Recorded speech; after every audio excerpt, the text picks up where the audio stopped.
Thank you. Thank you very much.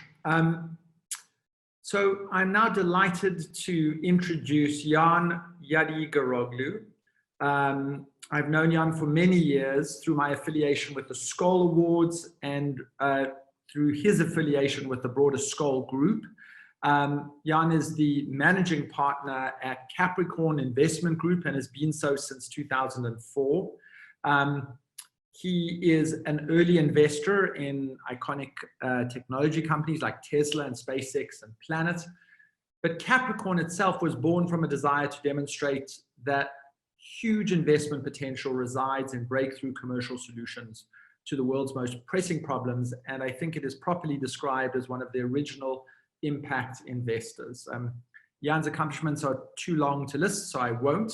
My favorite is that he has a PhD in astrophysics from Stanford. And with that, I'm going to hand over to Yon. I will say that I'm very grateful to him and his colleague, Henry McLaughlin, who introduced us to Participant Media. He'll tell you more about them. And the Conduit is delighted to announce that we will be working closely with Participants to promote and support their films and their associated impact campaigns. Welcome, Yon. Thank you, Paul, and welcome everyone. Henry is, although he's part of Capricorn, is in London, and so he's more frequently in the club, than I am. But I've certainly enjoyed very much your first, I don't know if it's year or two, but it still feels like it's recent, and very excited to have it reopen. I'll just say a quick anecdote about this film that really just illustrates our connections to it. I think you were very moved by watching it, which we certainly all were. And let me just start quickly with what Paul said, which is we've been around now close to 20 years, and it goes back to graduate school. A couple of us who were all nerds happened to arrive at Stanford in the early 90s. That just coincided with the beginning of the internet. And the internet grew out of the physics community. I was doing a PhD in physics. And my roommate was at business school. My other friends were electrical engineers and physicists. And out of this extraordinary time, all this activity just kind of happened right there in the early 90s. So we could write a book about the start of the internet. But most importantly, for the genesis of what I want to tell you that led up to this film, my roommate at the time ended up co-founding eBay. And very quickly, many billions kind of came out of the sky from that. And he wanted to dedicate those billions to storytelling. His deep belief is that society functions because of storytelling.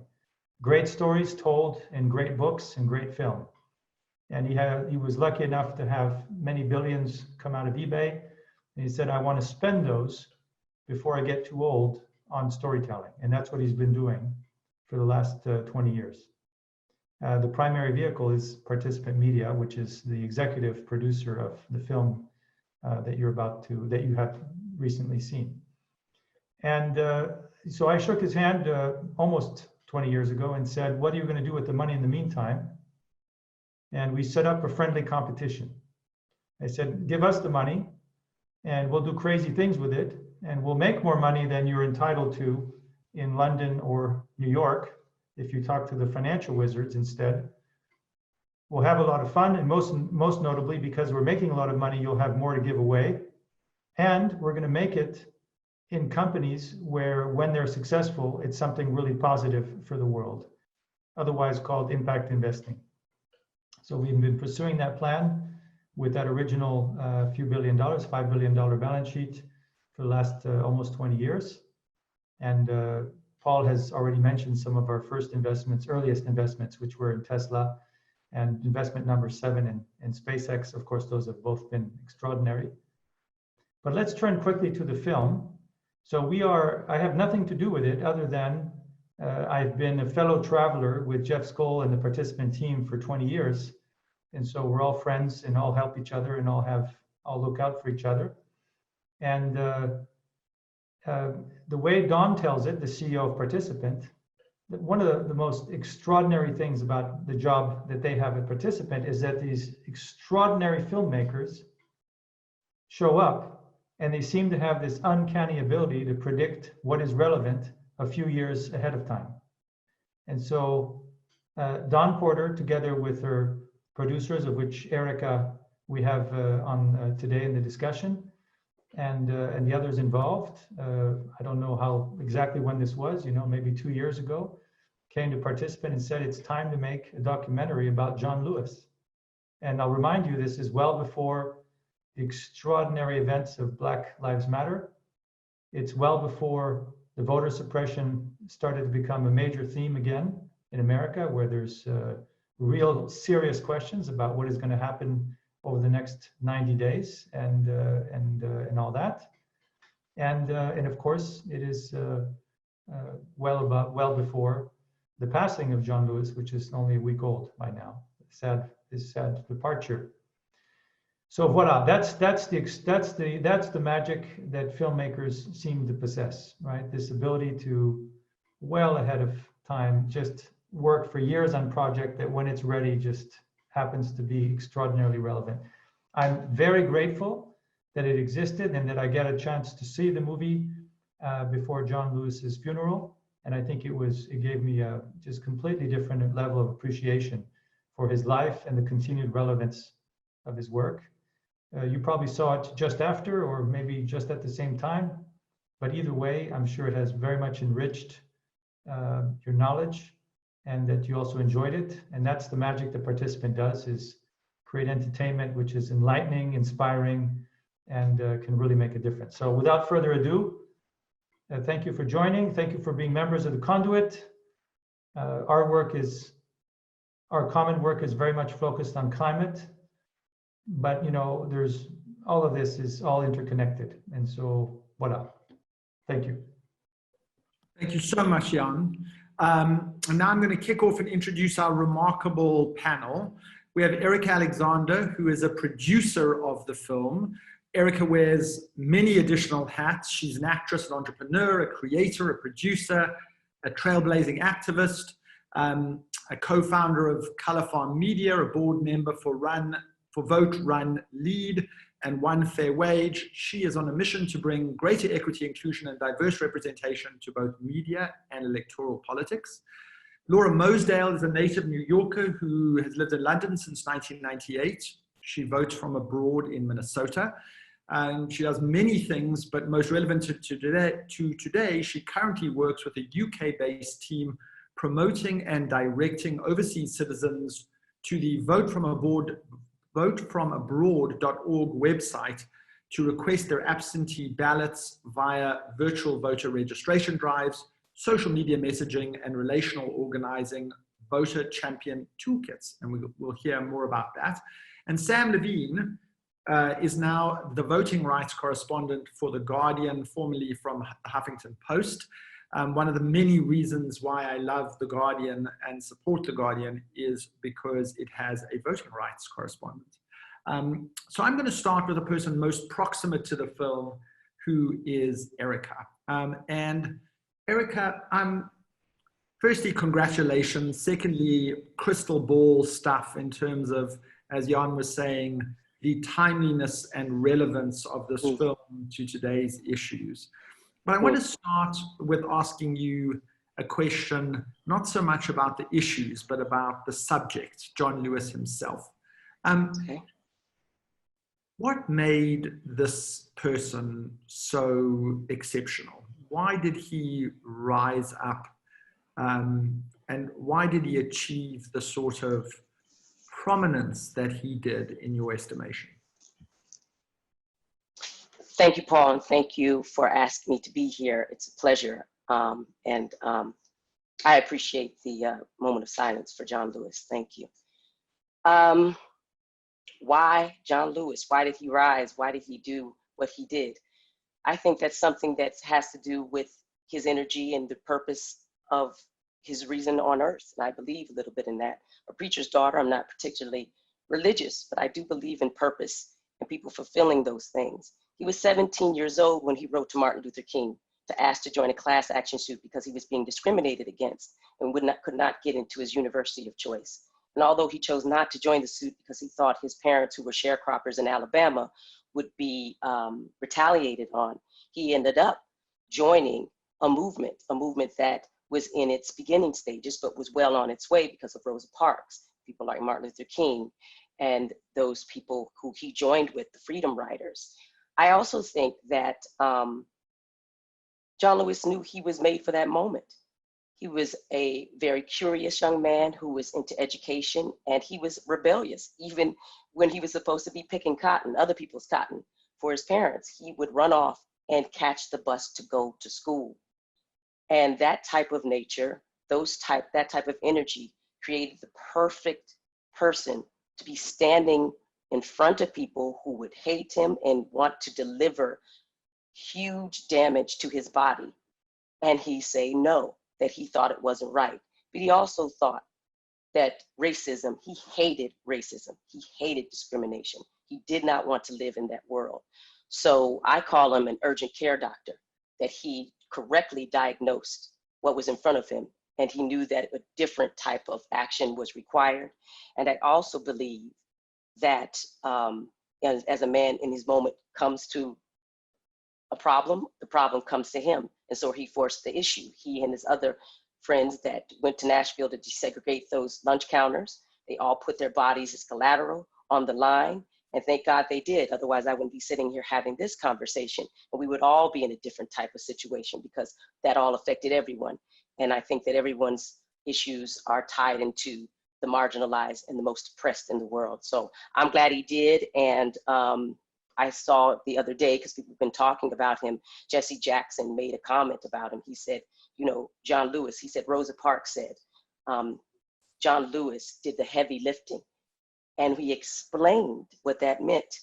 And it broke my heart. It meant that he was willing to take the most beatings. That was the heavy lifting. He's a gladiator. And I think having worked my entire adult life on human rights issues, I was struck by this film and by his words in recent days that struggles for justice are never linear. There's nothing inevitable about a struggle for justice. It's not that you reach a mountaintop and then you aren't going down on the other side. You've always got to be vigilant. And so when you engage with him and through the incredible, storytelling in this film, how do you draw the link between what seemed like a struggle that was won and then the setbacks and the struggles of the present? How did you try and connect those things, and tell us how you think those things are connected? Well, unfortunately, the struggles that they thought they won, they did not win, because here democracy is a moving target, and it moves to whoever nurtures it the best. The people who have the most money, the people who are most vigilant about voting, the people who put those type of funds to undermining the process were winning. That's what happened. And then this was able to rear its ugly head, not because people didn't want it to be there, but because the people who didn't want it to be there weren't as powerful or did not think they were as powerful, and they did not pay attention to what was happening. We are in a very immoral space right now, and that's what's linked then till now. The difference between now and then is the fact that there was a huge problem with morality and people looking within themselves and asking, what is right for your neighbor? Is it right for them? Then it should be right for you. And if you don't want to live that way, then why should they? And that's what's happened. And so we've seen new administrations come and go, undermine the process and the policies and the legislation that were put in place in 2013, the voting rights that they worked so hard to get was gutted on our watch. And I just say that then if we have the issues now, we had them then because they will always be there. And the people who are fighting for it now and then need to educate young people and need to educate each other about our responsibility to hold ourselves accountable, to lift the global awareness and impact of what happens to others. Eventually, you will have to answer for. A final question for now before I turn to the others on the panel.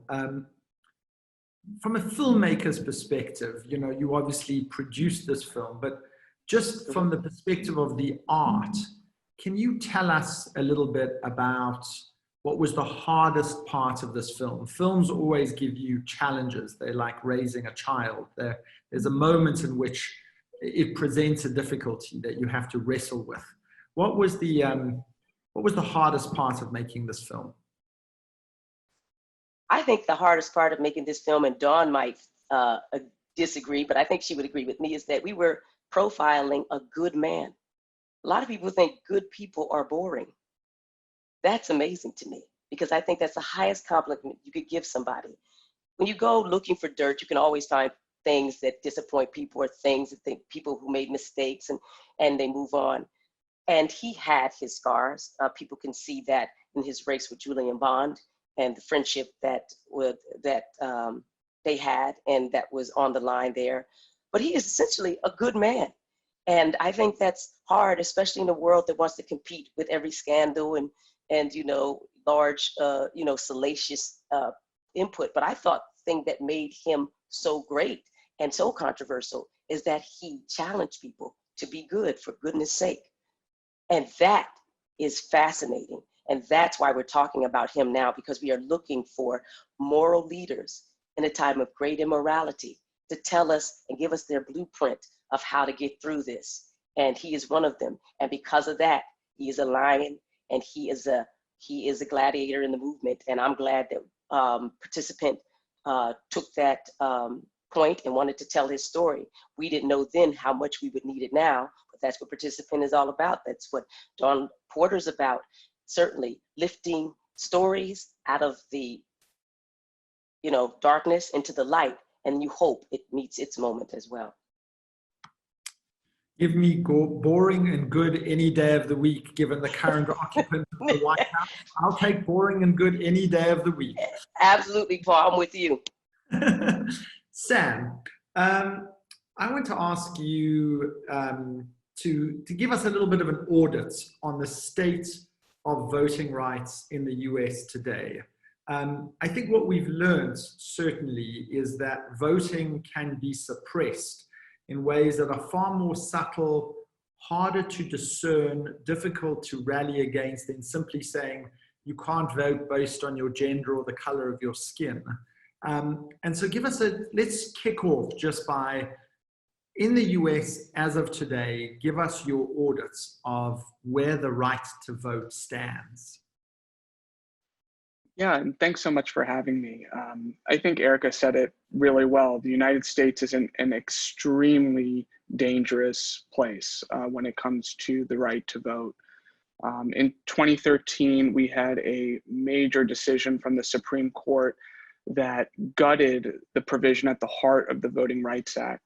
And for those who don't know, the key part of the Voting Rights Act, which was the law that John Lewis and so many others in the civil rights movement fought for, the key provision made it so that places with a history of discriminatory voting had to get voting changes pre-approved by the federal government before they went into effect. And that's just such an unusual but powerful design for any law in the US. Because when you have an election, if there's discrimination, after the fact, there's very little you can do to undo the election. You can't unelect people. You can't undo the policies that they enact. So to have a provision in place that blocked a practice before it went into effect was so, so powerful. And in 2013, the Supreme Court struck that down. They said there was no longer the kind of sufficient racism and discrimination necessary to require that kind of restriction. And since then, we've really seen an explosion in voting restrictions and on attacks on the right to vote. The day that Supreme Court decision came down, the state of Texas announced that it was enacting a voter ID law. North Carolina enacted a range of voting restrictions, from cutting early voting practices to a voter ID law. And a federal appeals court in North Carolina later said that was enacted with almost surgical precision towards African Americans. And I think when you take a step back and you look at the larger picture, what we're really seeing today is not the kinds of discriminations, like you said, Paul, that deliberately said you have to pay a poll tax, or you can't vote if your skin is a certain color, or count how many jelly beans are in ajar, which was another tactic that was commonly used. You see bureaucratic hurdles that appear to be neutral on their face, a voter ID law, laws that require people to regularly update their address or confirm their address. But when you look down at who's the most affected, it tends to be people of color, young people, poor people, people who move a lot are all much more at risk of getting caught up in those kinds of bureaucratic hurdles. So looking ahead towards the fall, I think, obviously we're having a huge debate over access to vote by mail, which has become a huge issue with the COVID pandemic, but it's also a lot of the longstanding issues that were already bubbling to the surface. Closing polling places to make it more difficult for people to go and vote in person, cutting off voter registration way ahead of election day, voter ID laws. Those are all still going to be major fights that we're going to see this fall, and we've sort of seen an explosion of that since that Supreme Court decision in 2013. So what's the recipe to counteract this? Because in some ways, laws that are neutral, as you say, on the face of it, and I'm drawn to that famous legal adage that the law that says you can't sleep on park benches under bridges at night affects the rich and the poor equally, but we all know who they really affect.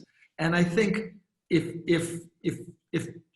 judges are saying laws are designed with surgical precision to affect people of color, and those are getting through, how do we develop a movement or an architecture of resistance to this? What's the kind of playbook that people are following to try and roll this back? Well, a lot of these decisions around voting laws in the US are made at the state level. So it's state lawmakers who tend to run in races that are often, quite frankly, overlooked by people who are even frequent voters. A lot of people in the US can name their congressman, they can name their senator, but it would be very difficult for them to name their state representative or their state senator. And those are the people who have a say in these voting laws. So what we've seen really, I think, since the 2016 election is a larger focus on what we call here down ballot races, the races that tend to get overlooked, figuring out who are the people who are going to have control over these voting policies and making sure that there's as much attention paid towards those races as there is towards the races that always get as much attention. I think the second thing that we've seen that we hadn't seen for really 2 decades is a push to challenge lawmakers when they say that voter restrictions are necessary. The kind of Republicans and the conservative movement has been really successful in the US in justifying voting restrictions, saying that they're needed to combat voter fraud. They, for years, were very successful in creating this idea that there was widespread voter fraud out there, elections were vulnerable to fraud, and that measures like voter ID were necessary to combat that. And there's really been an awakening. There's now, an enormous amount of studies that show that widespread voter fraud is not really an issue. It happens in isolated cases, but it is nowhere as prevalent as kind of conservatives and Republicans claim, and definitely doesn't justify kind of restrictive voting laws. And we've seen really advocacy groups, we've seen citizens really start to push back on this narrative of why do we need this voting restriction? What purpose is it really serving? And when you get down to it, a lot of the arguments, I think, that have justified these restrictions, we've seen slowly start to come apart. So a final question before I move to Laura for the time being. I want to ask this question not provocatively and not rhetorically, as somebody sitting outside the United States but has a US passport and lived in New York for 20 years. One of the benefits of leaving and watching the United States from the outside that I've got to do for the last 3 years is ask a question about whether you can formally classify the United States as a democracy. And I ask that in the actual technical sense, that you have a president who lost a popular vote by 3 million votes. You have a Senate which is deeply anti-majoritarian, and you put a filibuster on top of it. If you look at the groups of people who are systematically excluded from voting by design, and you look at the number of people who actually participate, there's a kind of argument to make that the US should be put on one of those lists of semi-democratic states that all too often get thrown around in the UN and get targeted at other states and other countries. But have we got to a point where we should start asking that question in a serious way? Well, I'm glad you brought that up. That's actually a question that's been at the core of our coverage of voting rights in the US at The Guardian. Can the US call itself a democracy if all of these people are systemically shut out of the most fundamental part of democracy, which is the right to vote? And I think that you're right. There are very, very serious warning signs going off when you have clear evidence that minorities, young people, poor people are facing significantly higher barriers to being able to vote. That is really dangerous and really calls into question the fundamentals of the democratic process. I think just personally, I'm not ready to go there yet and say that the United States is not a democracy. Maybe that's my American pride coming out. But I think, John Lewis showed us, that democracy is something, it's a muscle that has to be flexed. There are tools that need to be utilized and can be utilized to overcome those barriers and within our system to make it more democratic. And I think Erica again put it extremely well that the democracy and progress is never really linear. President Obama has said it has fits and starts. The moral arc of the universe is long, but it bends towards justice. But there's slow but incremental progress. I think that we are starting to see a real awakening really in the last few years about how these problems exist, the way that the right to vote is denied to so many, that I think frankly had been overlooked for a number of years. If you had asked people in the US 10 years ago, is the right to vote, still a significant problem? A lot of people would say, well, that was something that was dealt with by John Lewis in 1965. We saw the images at Selma, but we passed the Voting Rights Act. But there's really been, I think, in the last few years, a reconsideration of that promise, a real awakening to the way that America's kind of democratic ideals are failing. So I'm still optimistic that those tools can be utilized to get America back towards a more democratic place. Thank you. Laura, let me ask you about your work in what might be termed diasporic voting, people who have US passports around the world being registered to vote. Tell us why this is so important. Thank you very much. And I also just want to thank Erica and Dawn and everybody involved in the production of this amazing documentary. It was fantastic. And also Sam for the great job that The Guardian is doing on voting rights. I'm so impressed with it. And I'm a big Guardian admirer. But I think the most important thing to stay right off is that there are over 6 million Americans living outside the United States who are eligible to vote. Many people don't realize that no matter how long they've been living outside the United States, even if they have no ties to the United States, sometimes even if they have never resided there because they were born to a US parent, they have the right to vote in federal elections. And many other US citizens also have the right to vote in those all important down ballot races too, for governor, for sheriff, for mayor. Those are really, really important races. And I think one thing that was lost after President Obama was elected in 2008 was the understanding of how important those down ballot races are, how important the control of the state legislatures is. So if you have a Republican controlled legislature or governor or secretary of state, they can make things like voting really difficult. And that's exactly what they've done.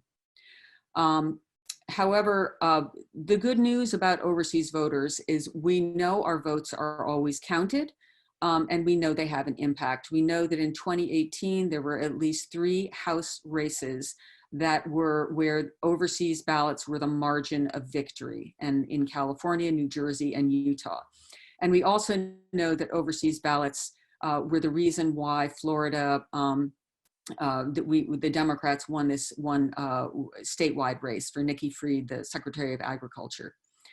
And what we have been doing in the last few election cycles, I've been involved in that, in trying to get out the overseas vote, is understanding the sort of the practical barriers that keep a lot of us from participating. We did have record midterm turnout in 2018, but that's still only with something like 330,000 ballots cast out of a potential 6 million.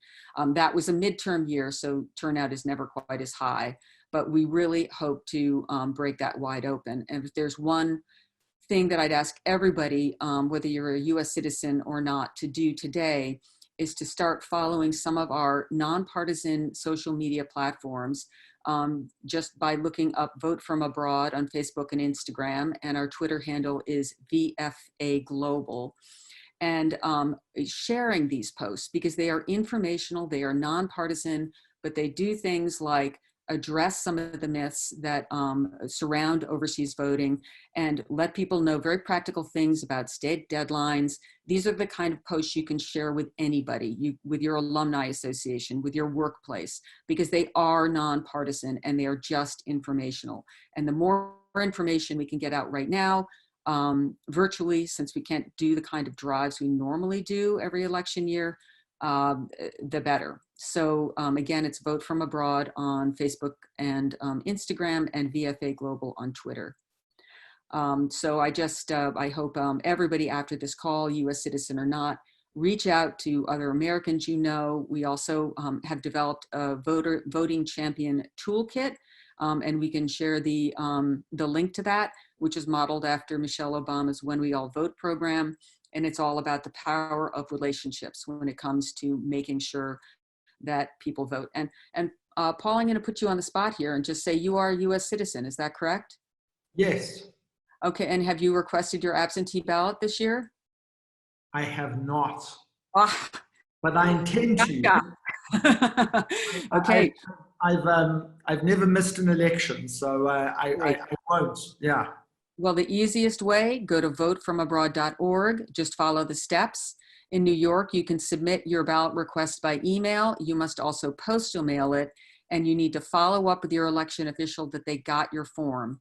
And also, everybody who's voting from abroad this year, you should have your absentee ballot by September 19th and return it right away, especially if you vote in a state like New York or Minnesota that requires overseas ballots to be returned by postal mail. We're also doing a highlighting that a lot because of all the challenges to postal mail, both outside the US and within the US because of Trump's shenanigans with the USPS. So we are really highlighting very quick ballot return this year. Laura, I want to ask you just a quick sociological question, which is, are Americans abroad more likely to be Democrat or Republican? I think they are much more likely to be Democrats, but I think even among the Republicans, people who might lean a little more rightward because of the kind of jobs they had are very appalled with what's happening in the United States right now. It's kind of, I don't even know how to describe it, but it's not the kind of Republican politics that a lot of overseas voters have. And in addition, I think living outside of the country makes you very aware of how the actions of the leadership are affecting people in the rest of the world and what it is like when you have a president who's routinely praising dictators and saying terrible things and alienating allies. That has a way of definitely pushing you more toward the center, if not the left. Even among the military citizens overseas, not the military personnel, there has been a shift because many military members, service, both enlisted and officers, are not happy with how this president has been dealing with the military. I want to ask a question to Sam and then to come back to Erica. On one level, there's just a sort of a question around the architecture of sort of equity and fairness in current election laws, and you've addressed this a little bit.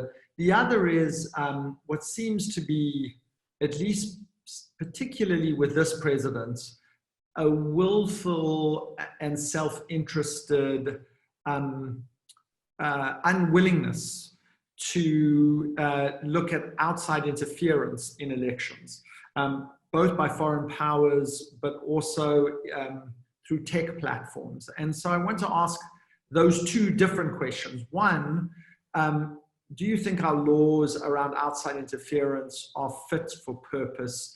And how might you go about setting up a system to protect democracies from manipulation in a world where Facebook and Twitter and social media can be hacked externally and can have potentially decisive outcomes? Yeah, it's a great question. And you know, before COVID, you know, misinformation and disinformation was probably at the top of the list of things people were worried about for the 2020 election. And it has been such an important story that I think has been kind of eclipsed by all of the challenges that we're facing now, but definitely isn't going away. I think that, you know, how do you set up a system that is ready to deal with these kinds of things? One thing we saw in the US in 2016 was that the federal government and the states were not even equipped to properly communicate what was going on. There was a famous example where the federal government announced, you know, a couple years after 2016 that foreign hackers had tried to breach Florida's systems, and Florida didn't even know when it was publicly announced. Florida was scrambling to figure out which counties had been affected. So there was a clear kind of communication and bureaucratic system that clearly needs to be fixed to streamline and make it more effective to get that information from, you know, whether it's the FBI or whatever other intelligence agencies, down to the state and county officials who are affected. Elections in the US are run, you know, by the states, and then within the states, each county has jurisdiction over how, you know, the election is run in that county. County election offices are woefully unprepared for the kind of sophisticated foreign attacks that they can see. These are offices that are typically underfunded. They have very few full-time employees often, and without kind of the understanding and sophisticated kind of support that they need, they are very, very vulnerable to foreign attacks. And I think one consequence that we've seen, you know, as a lack of President Trump's willingness to confront this, is there isn't a sense of urgency of trying to fix this, of highlighting how urgent issue it is that counties need to fix. I think a lot of people still don't understand the systems that make them vulnerable to it. And that's something that I think, frankly, the US is still very, very dangerously situated towards as we head towards 2020.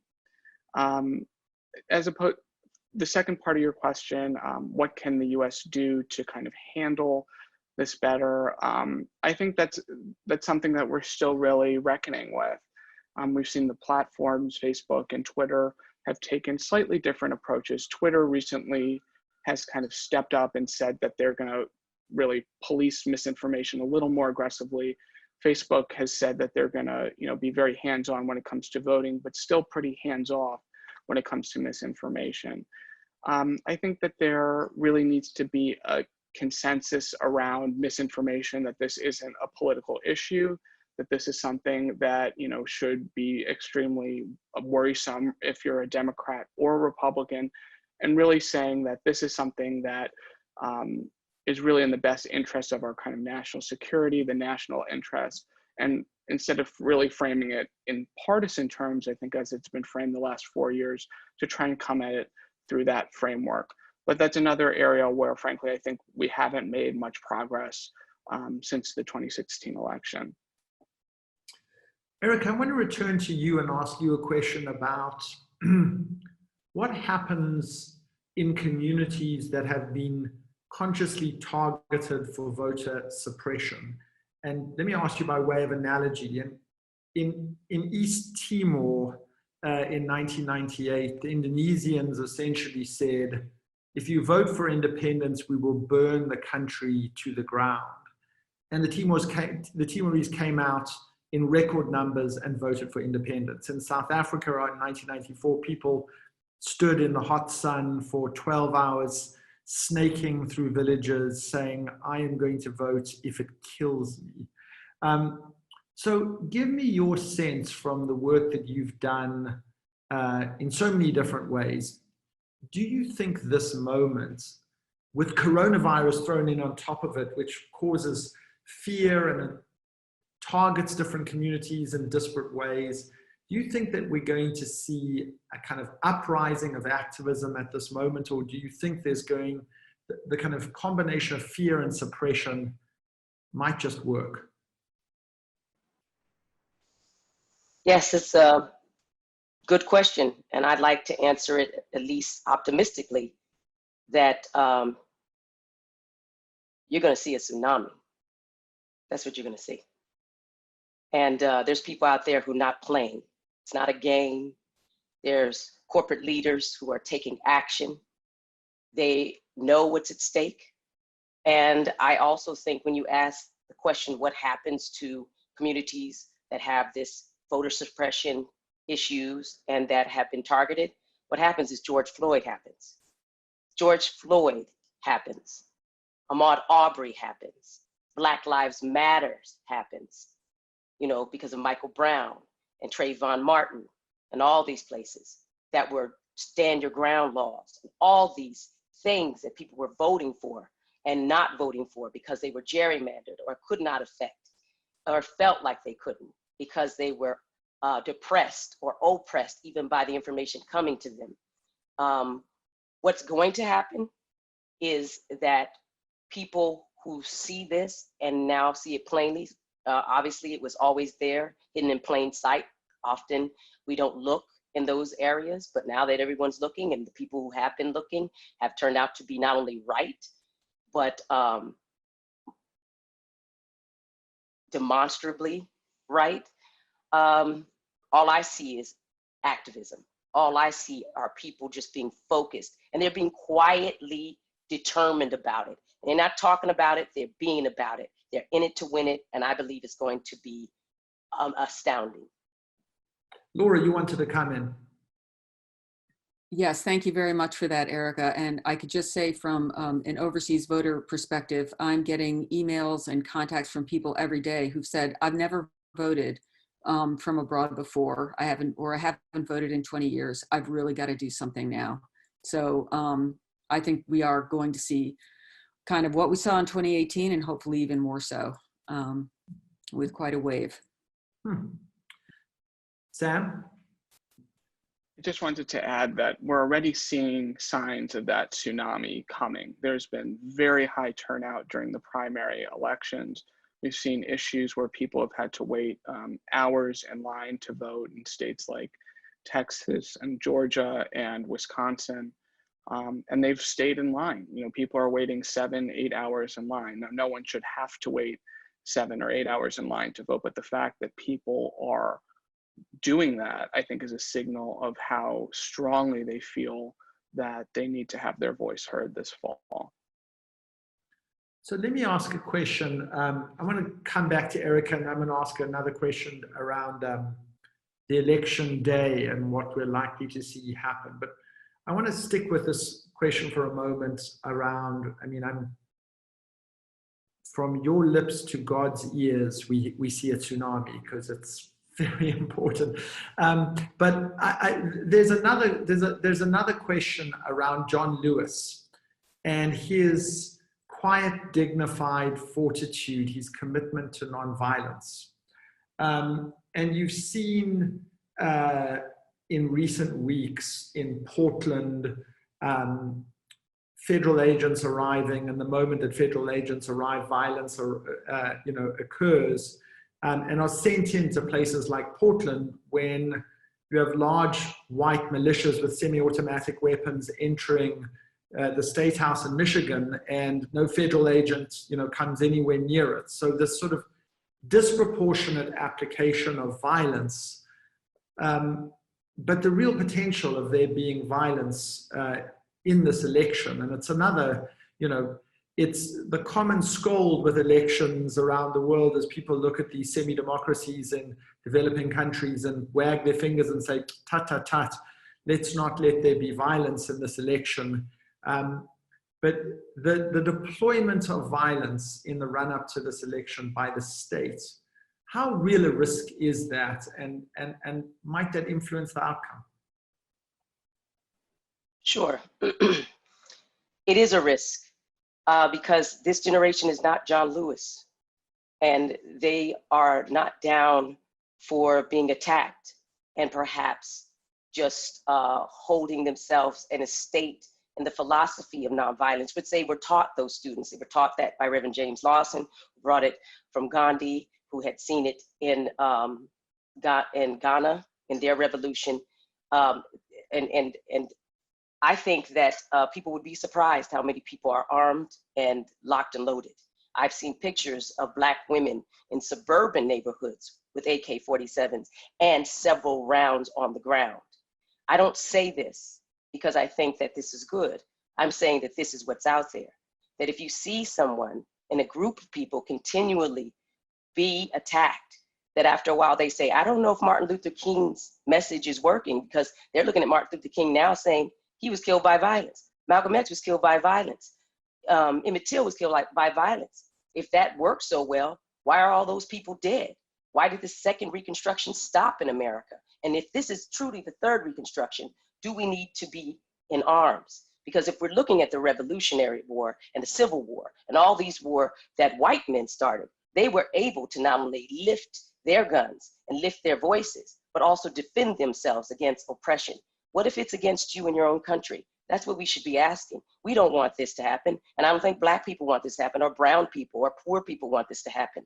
But people are seeing and feeling that that's the only way that they'll get what they want, especially if we are suppressing votes, especially if we're talking about people coming to the polls and being turned away. John Lewis wouldn't want that. I want to say one last thing about John Lewis, and this happened while he laid in state in the Alabama Capitol and also in the DC Capitol, because we know he's the boy from Troy, and he put his life on the line, and he stood on that bridge with his hands in his pocket with a backpack and an apple and a toothbrush and a Bible, and the Constitution in his backpack, because he knew he wouldn't be going home and he knew he'd be going to jail. But when he was laying in state, there were 2 double rainbows that appeared on his last day on each one of those occasions. And I believe to say he was saying that he was watching over us and to have hope and to move forward with that philosophy of nonviolence and to give people the opportunity to change their ways. But if they're looking for people to give themselves an opportunity to change their ways while they kill Black, brown bodies, I don't think that's happening anymore. So we have to vote.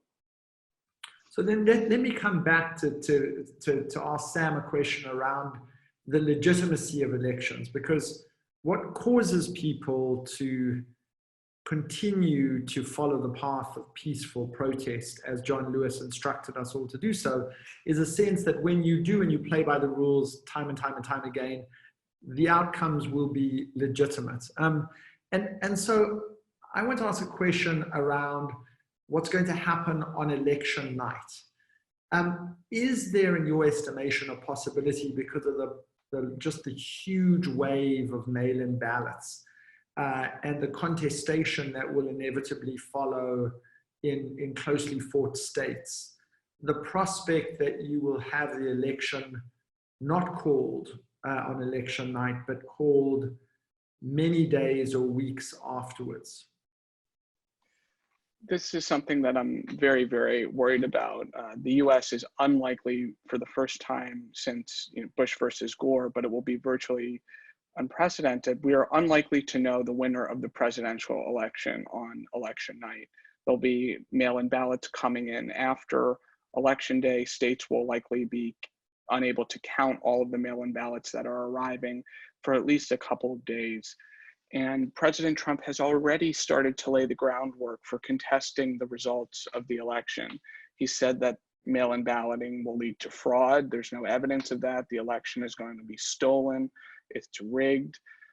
Last week, he called for even delaying the presidential election, which he doesn't have the power to do, but still creates this aura of illegitimacy around the election, this idea that there's going to be something fishy about the election. And if we see an extremely close presidential race, there's going to be fighting possibly for weeks over every last ballot. But President Trump has already framed the election as something that can be stolen, as something that is likely to be illegitimate, and laying the groundwork for his supporters to refuse to accept the results.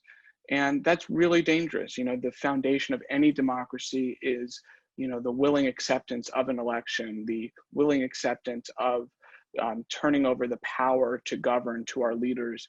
And when people start to see the president of the United States as a not legitimately elected figure, that I think has really dangerous implications, not just for who the next president is, but for, you know, how government power is wielded, I think, for many, many years to come. So that's something that I'm extremely worried about.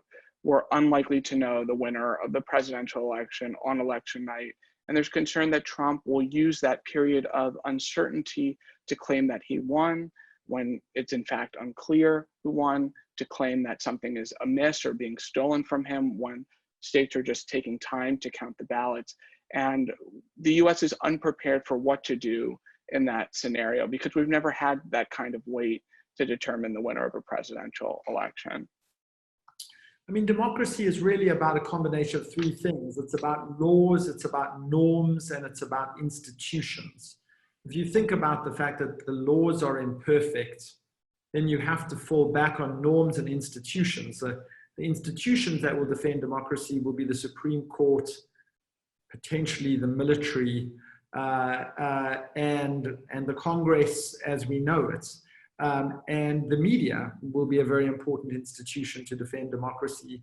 But the normative question strikes me as a very interesting one, which is this a moment in US history where the loser will refuse to concede or accept? I mean, Al Gore and Bush versus Gore conceded initially, withdrew it, and then conceded again, and made a big statement about the fact that conceding was an essential part of the democratic process.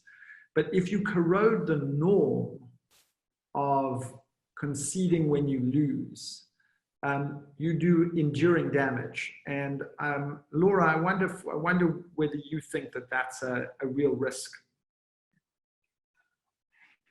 I suppose it's a risk, but I'm sort of choosing not to focus on that. I don't think there's much any of us can do about it. And I want to keep, as much as possible, positive forward momentum. This president is really historically unpopular.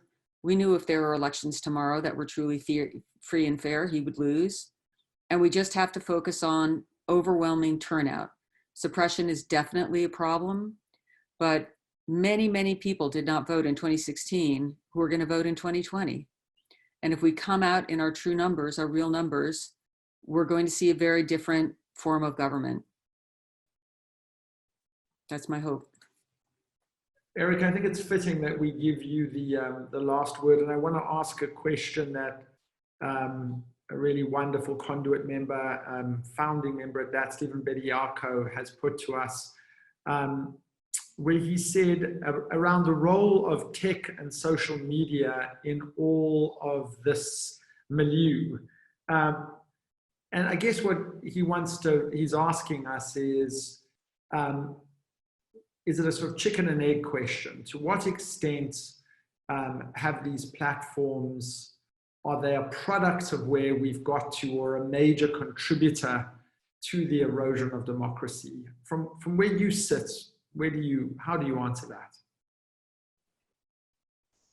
Well, I remember when John Lewis was asked, would he have appreciated Twitter and all these things during that time? And he said, yes. He said, they're huge, wonderful tools that can get out a message that took them years to get out, for those cameras to catch and see them, although they were being beaten and all these other things and killed, but to people to pay attention. And he thought it was important that those things are there. I think what no one understood is that we are babies inside of this technology, all of us. The people who created were geniuses, and they understood it as a great valuable communication tool, and also in business, you know, how we changed the world, how the world has changed is because of that. But I think that if we don't understand that we need people, we need children and people, all of us, to be trained in communication. We all have this tool, and we're talking to each other, and we're just sometimes regurgitating bad talking points, and we're not even using Google and these other things, these great huge encyclopedias, to find out sources. We need people to invest in type of things that will do that type of work and help people sort it out. We need more local news. We need more founders and people who are willing to take on that in their own communities.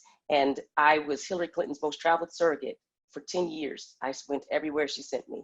And I saw a lot of different things, and I learned a lot of different things. I learned how people viewed her, or viewed us, or viewed America, viewed a lot of things. And I also met Stacey Abrams during there, who was a Hillary girl. And a lot of us learned a lot about these things. So when Stacey Abrams did not concede that night because she knew she had not had a fair election, I thought that that was progress. She was saying, I will stand in this, and I don't care what you think about me. And she was also supported by a lot of people who used that platform, who saw that and made sure that suddenly the eyes turned on Georgia, and she was able to create fair fight. And people were able to invest in those types of suppression, to undermine those suppression tactics. So I'm seeing the yin and the yang. And right now, we're seeing a lot of disinformation and unfortunate back talk. But, and again, we used to get you know, I'm Black and I'm from Arizona originally. It was interesting how we got our information from one radio station back in the day. And we trusted that radio station. With all these voices, who do you trust? Black people have been done wrong for so long. Conspiracy theories sound like truth to them. You know, Black, brown, women, poor people, white, poor whites. What are they supposed to do? So anyway, I just want to say that John Lewis thought it was a good thing. And I'd like to think that Laura's right, that I'd like to live in the optimism of tomorrow, and plan for victory, and plan for us all to create a better, beloved community. Thank you so much. I'm going to hand back to Yon to let him say a final word. We're a bit over time, but I wanted to return to him. I did want to give a shout out to all the amazing work that happens at Participant. They have a campaigns page. If you go to participant.com /campaigns, the John Lewis Good Trouble campaign page talks about the work that they're doing in Georgia and North Carolina. One of the amazing things about Participants is they never make a film without also seeking to catalyze positive action and advocacy and activism on the basis of the film. So do check that out. To the panel, to Laura, I'm definitely registering. To Sam, thank you so much for your analysis and timely work. To Erica, thank you for this film and for the rest of the work that you do. And over to you, Yon. Well, not much for me to add, but thank you, Paul, for opening up this to the membership and showing the film, and to really this very, very enlightening discussion, very exciting discussion with Erica, Laura, and Sam. And what shall we leave you with? Vote. Please vote. Thank you. Please vote. And tell people, family members, and friends to vote. I mean, it's a crazy thing, but people still don't vote, right? It's just insane. Absolutely. Stay safe, stay well, vote. Vote. Goodbye, everybody. Ciao. Thank you. Bye.